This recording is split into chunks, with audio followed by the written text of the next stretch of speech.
In this video, I will show you how to open PDF maps sent to you by Sims, how to review them in either a web browser or in Adobe Acrobat, how to make notes if desired, and how to send files back to Sims.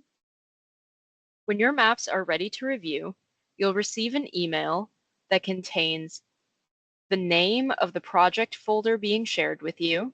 So here we see a project number and the name of your cemetery, a password, and a link to the folder.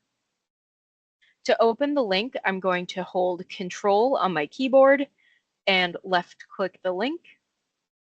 And that is going to open the link in my web browser, in this case, Google Chrome.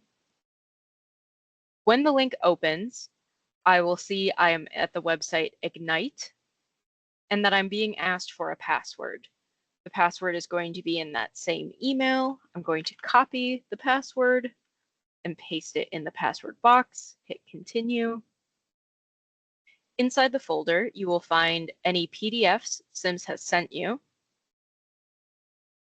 To download these PDFs, I'm going to select both PDFs and click Download Selected. After a brief moment, we'll see the download has completed, and I can open File Explorer. Once I've opened File Explorer, I will go to Downloads, and I'll see a zip folder has been saved with, again, my project number and the name of my cemetery. I'm going to right-click on this zip folder and click Extract All. I will be asked where I would like to save these files. In my case, I'm going to click Browse and save these straight to my desktop in a folder that I'm going to create called Sims Maps. I'll hit Select Folder and then Extract.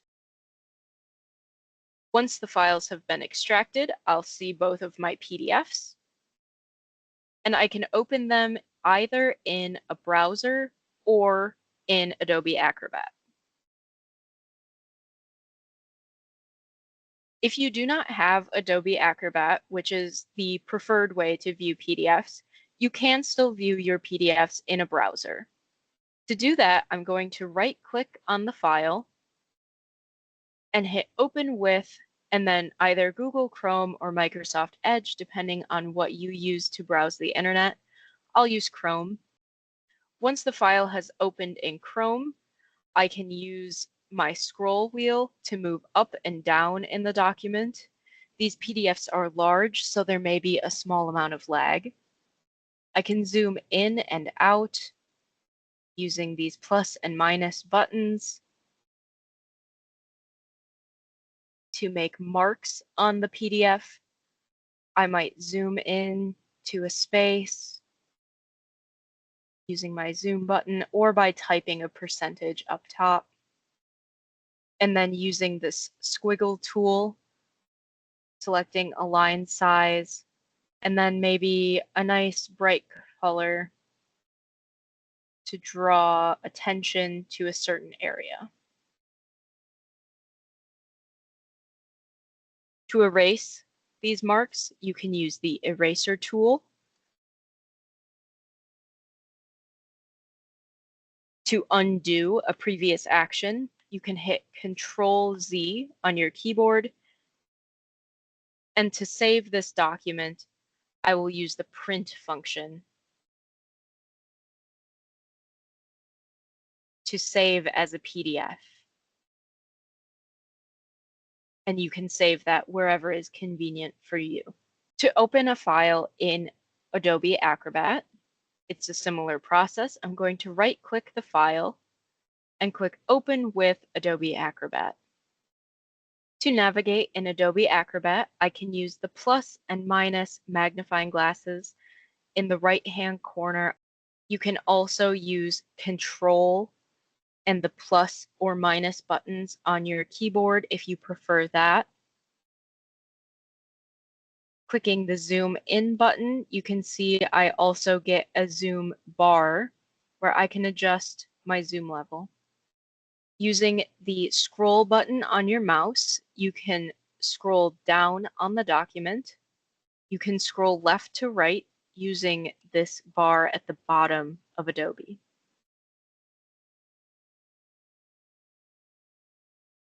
To return to the original extent, I can click this piece of paper and hit Fit to Width. That's going to make the paper fit my screen again. To rotate a document in Adobe Acrobat, you will use this arrow. This will rotate the document 90 degrees. The PDFs we send you have layers. It can be difficult to see or read space numbers with the background imagery. So if I would like to toggle that on and off, I can go to the Layers button, which is found in the upper right-hand corner of Adobe Acrobat. Clicking this button is going to show me all of the layers in the document. You can turn layers on and off using this little eye icon. The ortho image is either going to be on a layer called image or ortho. In our case, this is on the image layer. So I can turn that off and zoom in, and now it's much easier for me to read the space numbers. I can also turn off layers like roads, buildings, and anything else that I don't need when I'm reviewing spaces. To mark up a document in Acrobat, I have a few options. There's the highlight tool, which can highlight text. There's the draw tool, which can be used to circle items or cross items out. Perhaps that lot should not exist. And there is the text button. For example, if an additional space is needed in lot 19, I might type add space E to lot 19. Once I'm done with my note, to exit out of the text function, I will hit Escape on my keyboard to bring back my regular mouse. After I'm done updating the PDF, I can save to my computer and prepare to send the PDF back to the Sims team. Every email you receive from us includes a link at the bottom of the signature that says, click here to send me large files with Ignite. Again, I will hold Control on my keyboard and left click to open that link.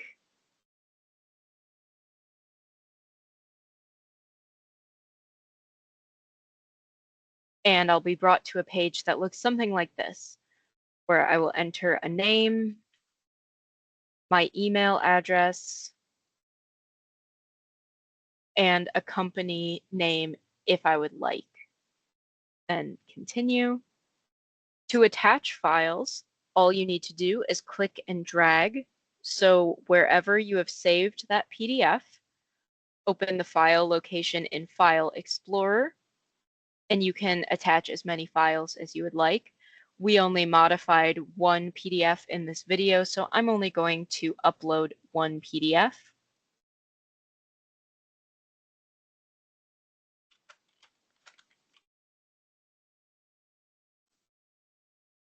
And click Send Files.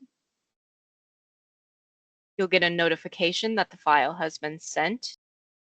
If you have any questions during your review, feel free to reach out to the person that sent you your maps. Now you know how to open, save, edit, and resend PDFs.